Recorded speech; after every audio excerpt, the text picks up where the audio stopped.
আগের পর্বে ডাল লেক ঘোরা দেখলেন, এইবারে গাড়ি করে বা বাসে করে চলে আসি আমি মুঘল গার্ডেনে। মুঘল গার্ডেনে এসে এখন এন্ট্রি নেব। 30 টাকা এন্ট্রি ফি। এই সামনেই মুঘল গার্ডেন, দেখতেই পাচ্ছেন।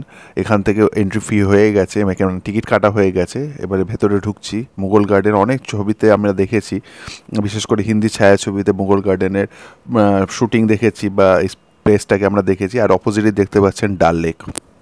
তো যখন ঢুকতে যাই তখন ওখানকার সিকিউরিটি গার্ড বললেন যে বাইরে গিয়ে বাঁদিকে টিকিট কাটতে হবে। আর এখানে যে কটা গার্ডেন আছে সব কটা গার্ডেনে ঢুকতে গেলে কিন্তু 30 টাকা রেট। এছাড়াও আপনি পেহেলগাঁওয়ে যান বা অন্য কোথাও যেখানেই যান না কেন, সব কটা গার্ডেনে ঢুকতে গেলে কিন্তু সেই ফিক্সড রেট 30 টাকাই। এই টিকিট কাটা হয়ে গেছে। এবারে গার্ডেনের ভেতরে ঢুকবো। গার্ডেনের ভিতরে কি সুন্দর ফুলগুলো ফুটে উঠেছে, দারুণ লাগছে কিন্তু চারপাশটা। এখন হালকা একটু গরম আছে, কিন্তু তবুও ঠিক আছে, মানে খুব যে মারাত্মক গরম তা না। আর ওই পাশে দেখতে পাচ্ছেন ডাল লেকটা। চলুন এবার এগোনো যাক। এই গার্ডেনের আর এক নাম হচ্ছে শালিমার গার্ডেন বা শালিমার বাগ। আর 1619 খ্রিস্টাব্দে মুঘল সম্রাট জাহাঙ্গীর এই গার্ডেনটি বানান। এই গার্ডেনে অনেক হিন্দি ছায়াছবির গানের শুটিং হয়েছে। তার মধ্যে অমিতাভ বচ্চনের গান রয়েছে, অন্যান্য বিভিন্ন বড় বড় অভিনেতা যারা বলিউডের অনেক সময় রাজ করেছেন তাদের এইসব গানগুলো এখানে শ্যুট করা হয়।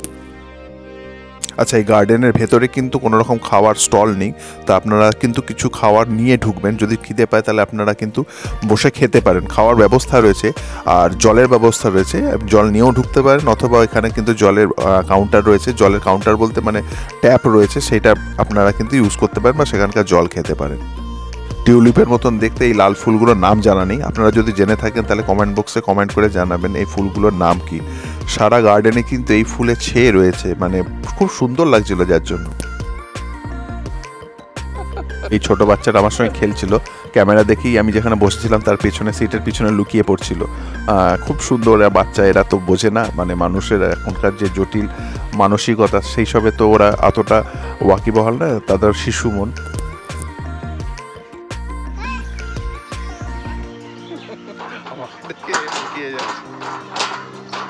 हाथ पे लग जाएगा।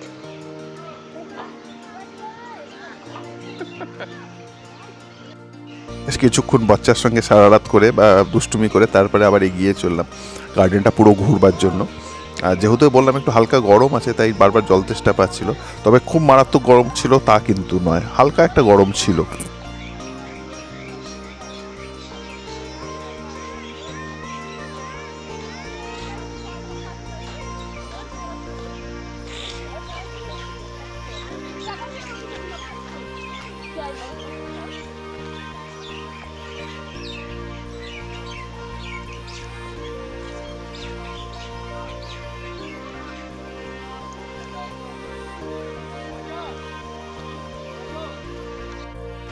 সম্রাট জাহাঙ্গীর 1619 খ্রিস্টাব্দে এই মুঘল গার্ডেন বানিয়েছিলেন। আর এটা 2024 সাল, পুরো 405 বছর হয়ে গেছে, কিন্তু এর সৌন্দর্য এখনও অটুট রয়েছে।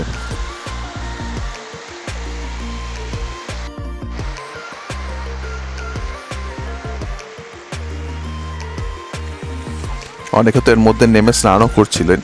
আর এটা কিন্তু ধাপে ধাপে উপর দিকে উঠে গেছে, মানে একটু এগোলে আবার সিঁড়ি পড়বে, আবার কিছুটা সিঁড়ি ওঠার পরে আবার কিছুটা এগোলে আবার সিঁড়ি পড়বে, এবং এইভাবে কিন্তু জলটা, ফোয়ারার জলটা এইভাবে কিন্তু নেমে আসছে। সত্যি এক কথায় অনবদ্য, কি সুন্দর লাগছে দেখুন আশপাশটা এবং আশপাশের পরিবেশ এবং প্রাকৃতিক সৌন্দর্য।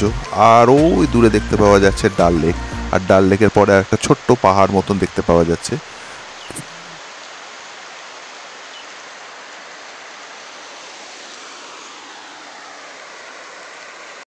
এখানে দুটো বাচ্চা স্নান করতে নামছে, আর এখানে কিন্তু অনেকে স্নানও করছেন দেখলাম, তবে বয়স্কর থেকে বেশি বাচ্চারাই স্নান করতে দেখলাম। আর অনেকে তো এর মধ্যে নেমে হাঁটতে শুরু করে দিয়েছে।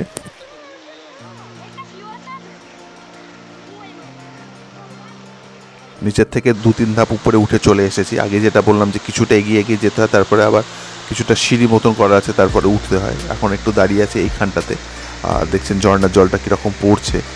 আর এই পাশে দুটো বাচ্চা স্নান করছে, যেটা আগেই দেখালাম আপনাদের। স্কেপটা দেখুন কি অপূর্ব সুন্দর। আর আরেকটা কথা বলার ছিল, আপনারা যারা আসবেন তারা চেষ্টা করবেন ডাল লেকের আশপাশে থাকার।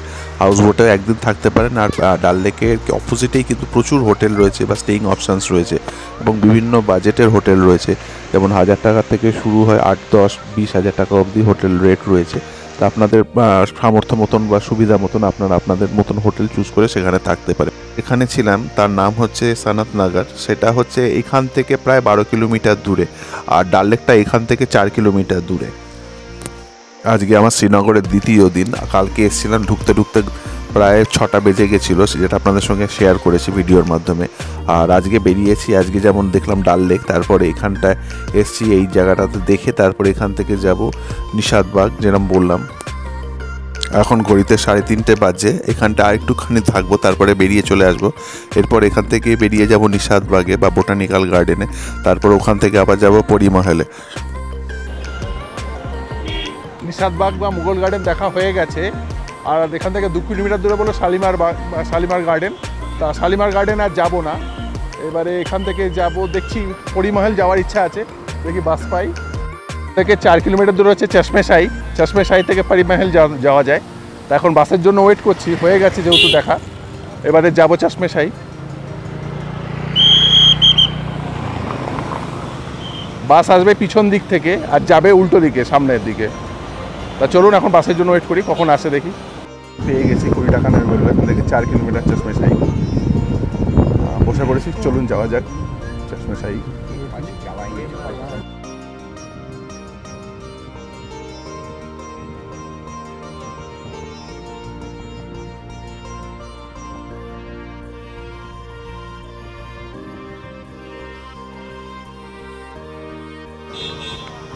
নিশাদবাগ বললো এই টিউলিপ গার্ডেন লেখা রয়েছে, এই দিক দিয়ে যেতে হবে, ডাল লেকের ঠিক এই দিক দিয়ে, অপোজিট দিয়ে। আমি এসছি ওই দিক থেকে, ওই পাশ থেকে। চলুন যাওয়া যাক।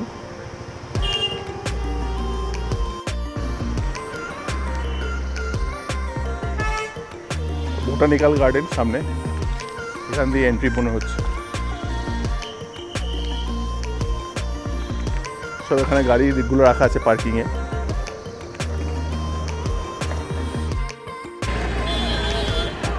Nehru memorial botanical garden Chashmeshahi. Ticket এইদিকে 30 টাকা করে।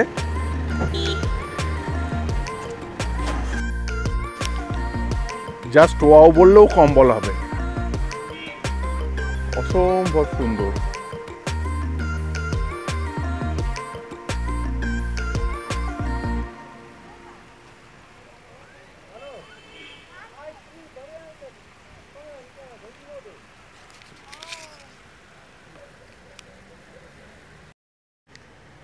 এ পাশ থেকে ভিউটা দেখুন, কি অপূর্ব সুন্দর। হুম,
পণ্ডিত জওহরলাল নেহেরু দ্বারা এই বোটানিক্যাল গার্ডেনে স্থাপনা করা হয় 1969 সালে, 1969-এ, এবং সেটা কমপ্লিট হয়ে দাঁড়ায় 1987 সালে।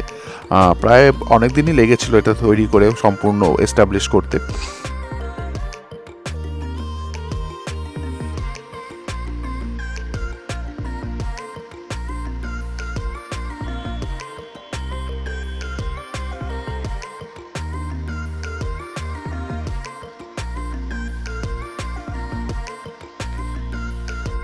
দেখা হয়ে গেছে, এবার এখান থেকে বেরিয়ে যাচ্ছি। বেরিয়ে যদি দেখি পারি মাইল যেতে পারি বা খোলা থাকে তাহলে যাব, নাহলে এখান থেকে ডাইরেক্ট ব্যাক করে চলে যাব। আর সঙ্গে কিছু লাঞ্চ করে নেবো, লাঞ্চ করিনি, শুধু ভুট্টা খেয়ে আছি। তা চলুন এখন যাওয়া যাক পারি মাইলের দিকে। বোটানিক্যাল গার্ডেন থেকে বেরিয়ে বাঁ দিকে প্রায় 1.5 কিলোমিটার মতন রাস্তা হাঁটলেই পড়বে পরি মহল। একটু উচ্চতা রয়েছে, মানে একটু আপওয়ার্ড জার্নি। পরি মহলের দিকে যাচ্ছি, একটু হালকা চড়াই আছে। বোটানিক্যাল গার্ডেন থেকে 1 কিলোমিটারের একটু বেশি, বললো 1.5 কিলোমিটার মতো রাস্তা হবে। এখন হেঁটে হেঁটে যাচ্ছি, রাস্তাটা কিন্তু দেখুন কি সুন্দর।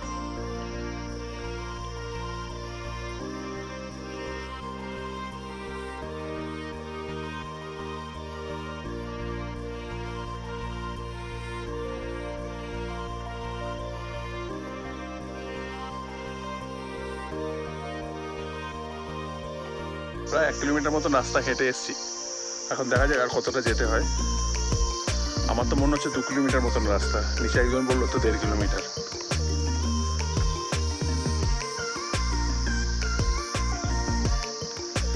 নেচারটা দেখেছেন কি সুন্দর লাগছে, চারপাশে সবুজ গ্রিনারি ফরেস্টের মতো, তার মাঝখান দিয়ে রাস্তা চলে যাচ্ছে আর আমি একা হেঁটে হেঁটে উঠছি। মতনই রাস্তা, যেহেতু একটু চড়াই ছিল বলে একটু সময়টা লাগলো আর একটু কষ্টটাও হলো, নাহলে চলে এসেছি এখন পারি মহলে। যাবো ভেতরে, দেখবো কি কি আছে না আছে। আর টিকিট মনে হয় আছে, দেখি সামনে যাই বুঝতে পারবো, তারপর আপনাদের সঙ্গেও বলছি যদি টিকিট থাকে কত টাকা প্রাইস। মুঘল গার্ডেন চশমে শাহী, এটা টিকিট কাউন্টার।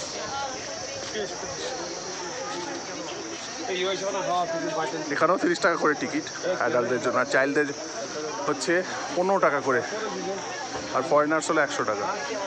চাইল্ড যদি 12 বছরের নিচে হয় তাহলে 15 টাকা, আর 12 বছর ওপর হলে 30 টাকা। টিকিট কাটা হয়ে গেছে, চলুন আবার ভেতরে যাওয়া যাক। এখন সিঁড়ি আছে, একটু উঠতে হবে এন্ট্রান্সের আগে।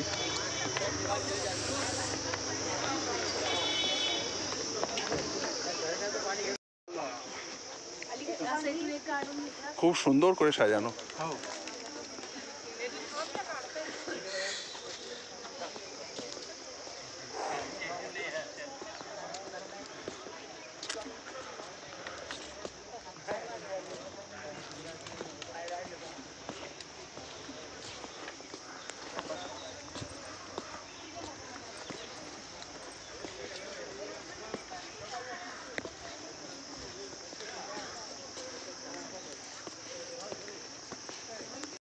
এখানে সবাই কাশ্মীর ড্রেস পরে ছবি তুলছে।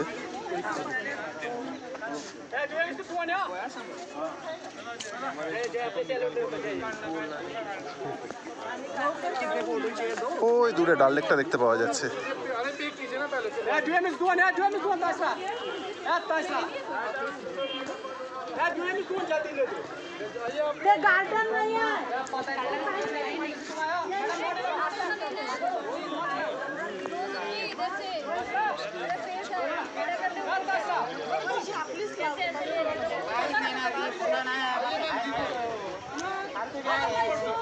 জলের মধ্যে কিরকম ছপাং ছপাং করে খেলছে দেখুন, খুব মজা পেয়ে গেছে।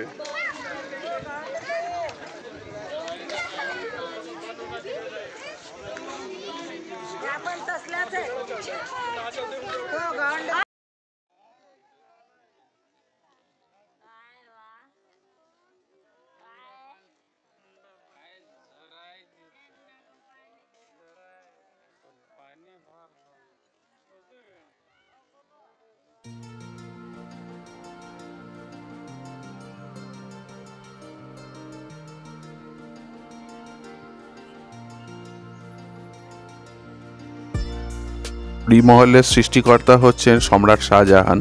1650 সালে এটা স্থাপনা করেন এবং এটি জাওয়ারওয়ান যে মাউন্টেন রেঞ্জ, মানে পার্বত্য যে রেঞ্জটা রয়েছে তার উপরে সৃষ্টি, এবং এটা ডাল লেকের অপোজিটে। এবং যেটা বললাম যে বোটানিক্যাল গার্ডেন থেকে হেঁটে আরও 1.5 কিলোমিটার আসলেই আপনারা পেয়ে যাবেন এই পরি মহল।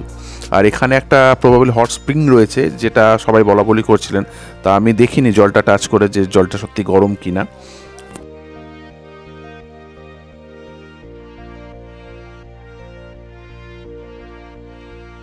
অনেকেই জলটা খেয়ে দেখেন, সামনে যেমন দেখতে পাচ্ছেন এই মহিলা ওই জলটা খাচ্ছিলেন।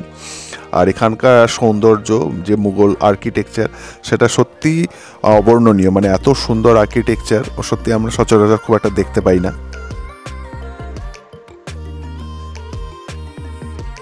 এমনি নর্মাল টেম্পারেচারের জল, একটু ঠান্ডা জল আর একটু বলছে মিষ্টি, মানে পাহাড়ি জল তো ওই জন্য।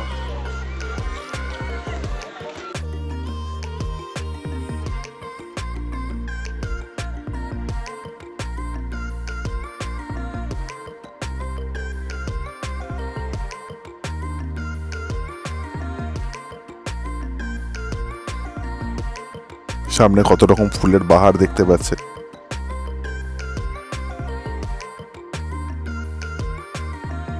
পরিমল থেকে চারপাশের প্রাকৃতিক সৌন্দর্য বা প্রাকৃতিক দৃশ্যটা দেখুন। ওই দূরে দেখতে পাওয়া যায় সে ডাল লেক এবং তার পিছনে একটা পাহাড় রয়েছে। আর পরিমলটা যেহেতু একটু এলিভেটেড মানে একটু ওপরে দিকে, তাই নিচের দিকটা দেখুন বা চারপাশটা কি সুন্দর লাগছে দেখুন।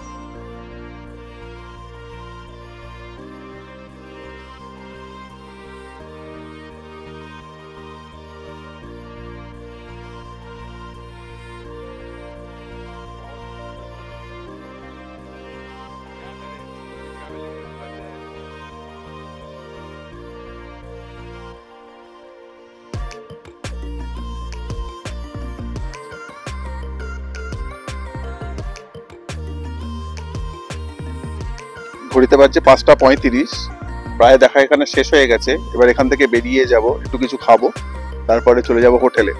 তা আজকের মতন এখানেই ভিডিওটাকে আমি শেষ করছি, এরপরে হোটেলে ঢুকে যাব। তা সব থেকে বড় কথা হচ্ছে এত সুন্দর লাগলো সবকটা বাগান বলুন, নিষাদ বাগ বলুন যেটাকে মুঘল গার্ডেন বলে, বা এইসব পরিমহল বলুন বা বোটানিক্যাল গার্ডেন বলুন, মানে চশমেশাহী, তো এগুলো সবকটা এত সুন্দর লাগলো, মানে এক কথা অবর্ণনীয়।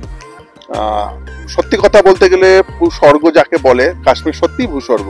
এত সুন্দর ল্যান্ডস্কেপ, সুন্দর যে মানে ভাষায় বর্ণনা করা যাবে না, বা নিজের চোখে না দেখলে একদমই বিশ্বাস করা যাবে না।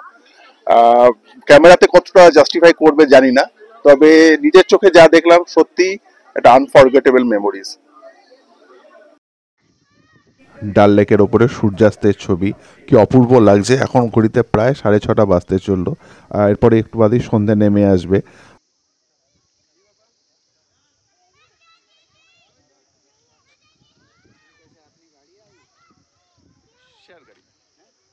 शेयर गाड़ी में निकल जाएंगे। हाँ हाँ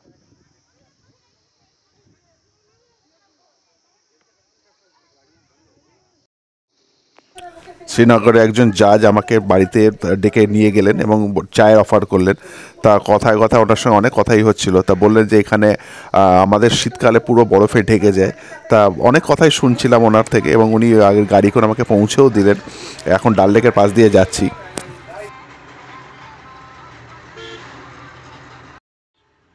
সন্ধেবেলা ডাল লেকের পাশটা কিরকম লাইটে সাজিয়েছে দেখুন, তিরঙ্গার পতাকা দেখলেই গর্বে বুক ভরে ওঠে। আর সত্যি কথা বলতে এত সুন্দর লাগছিল ডাল লেকের পাড়টা দেখতে, সত্যি খুব অপূর্ব লাগছিল। তা আপনারা যদি ডাল লেকের পাশে থাকেন তাহলে সন্ধেবেলা তো আর ডাল লেকে আসতে হবে না, আমরা একটু দূরে ছিলাম বলে তাই জন্য একটু ডাল লেকে পাড়ে আসতে হয়েছে। আর এখন ডাল লেক থেকে যাচ্ছি সানাতনগরের দিকে। সানাতনগর 8 কিলোমিটার দূরে ডাল লেক থেকে। এখন গিয়ে পৌঁছাবো হোটেলে, তারপরে কিছু ডিনার করে তারপরে রাত্রেবেলায় শুয়ে পড়বো। সানাতনগরের মোড়ে একটা স্টলে থেকে ফিশের অর্ডার দিলাম, ফিশ ফ্রাইয়ের, খুব সুন্দর করে 120 টাকা করে নেয়, কিন্তু খেতে খুব ভালো। ফিশ আইটেম বেশ ভালোই খেতে। আজকের মতন এখানেই শেষ করছি। ভিডিওটা আপনাদের কেমন লাগলো অবশ্যই কমেন্ট করে জানাবেন। Till then by. আর হ্যাঁ, চ্যানেলটা সাবস্ক্রাইব করতে ভুলবেন না। টাটা।